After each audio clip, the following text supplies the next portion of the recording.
Welcome back to Kiki's Corner, and today we're talking about movies.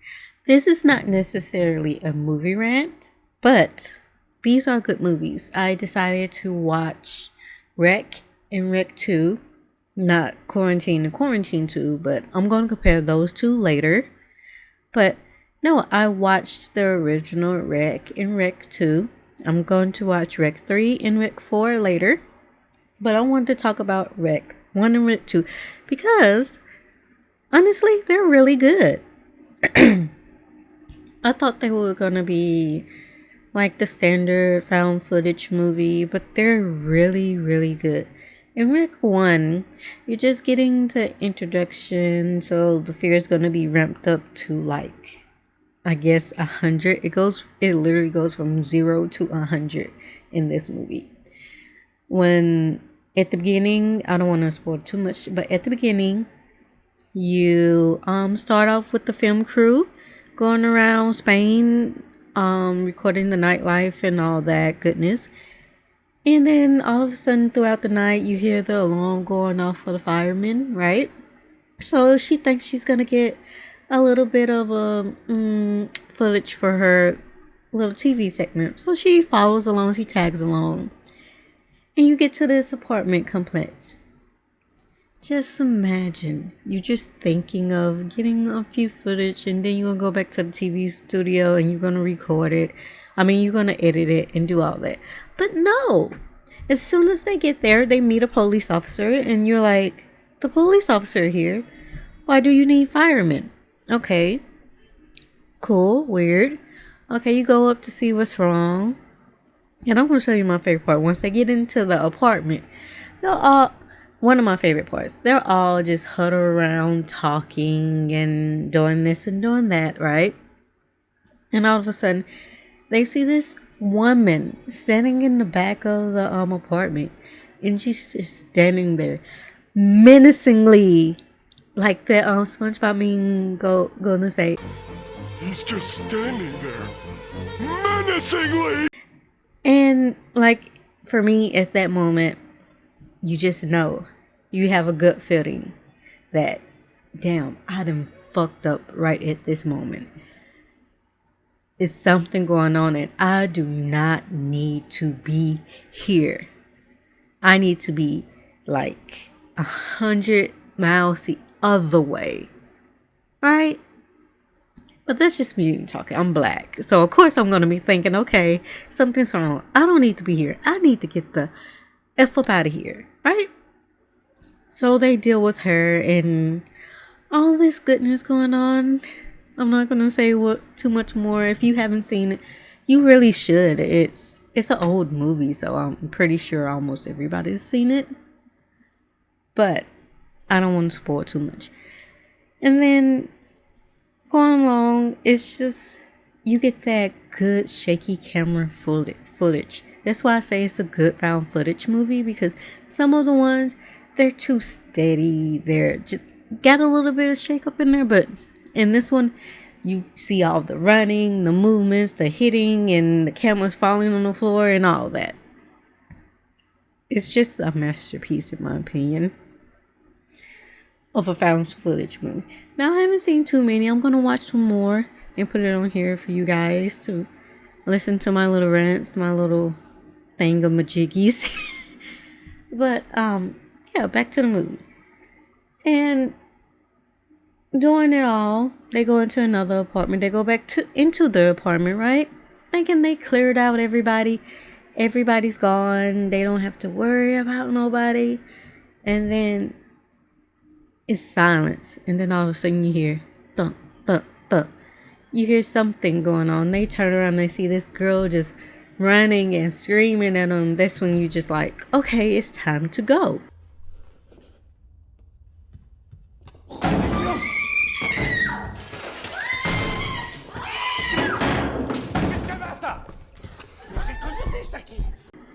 It's time to GO. And when they tried to leave, it's like the whole building is on lockdown, and I'm just like, this is one of my things. As a firefighter, as a policeman, wouldn't you know that something's going on with that building? Wouldn't you know it'll be on lockdown? Like, it's gotta be something going out to the police force, firefighters. Well, that's how they do it here. I don't know how they do it in Spain. They would get something to let people know not to go into that vicinity, to keep people out and to keep the people in until they get there and quarantine it, right? But I digress. After all that goes on, they can't get out. They killing time. They start the interview. And this is one of my favorite karma moments in the movie. These people are being sort of racist to a Japanese couple, saying that they believe it's from them. This happens because of all the stuff they're eating and whatnot. And come to find out, a few scenes later, like literally a few scenes later, her daughter, I'm going to show the clip, but her daughter is the one, right? Her daughter is the one that has the infection. And she's like, oh no, she's just sick. It's nothing going on. But her dog had it. Her dog spread it. She got it. And now she's spreading it. And I was just like, there's karma coming for you. Because you shouldn't have been saying all this. And you should have listened to people. Let them test your daughter and whatnot. I understand it's your daughter. But, ma'am, you done fucked up. You literally done fucked up. Okay? That's Rec 1. On the Rec 2. Right, I like how they did part 2 because it takes place in the same apartment building but with a different cast of members. First, you had the little police officers and the firemen and the TV crew, right, going in with the regular residents. And then in Rec 2, you have the squad members, the squad team. You have a priest, and I'm going to explain the priest in a minute. You have a priest. And you have a group of teenagers that sneak in with a fireman and an older guy, right? Now, the priest. This is how I like it. That's why I said I'm going to compare the two of Quarantine and Rec. Because I seen Quarantine first. That was my mistake. But I seen Quarantine first. And they explained the virus as rabies. Which, okay, I understand that. But rabies, you might find a cure to it later. And those movies gonna die. You can't have it like Rec. And I like how they did Rec because it's a type of possession that seems like a sickness. It's a possession. That's why you have the priest there to try to rectify it. But it's got so out of control that you can't find the host because it's too many of them. Like, it's too many possessed people out there. So how you going to find the one that started it all? I'm not going to say how that they can't find it. You need to watch and see. But it just gets to you when you know that shit, it's not a disease that I can just hopefully find a cure for, outlive whatever's going on, and they find a cure for it. You better holy up and pray. Better go to the cathedral, go to the St. Mary's Church right down the street. If you live in the South, you have literally churches right down the street. You better go to the church and brick up that door, and you better pray. If you're not lucky to live near a church, then you better pray your little heart out and hope they don't get into your apartment. But anyways, back to Rec 2.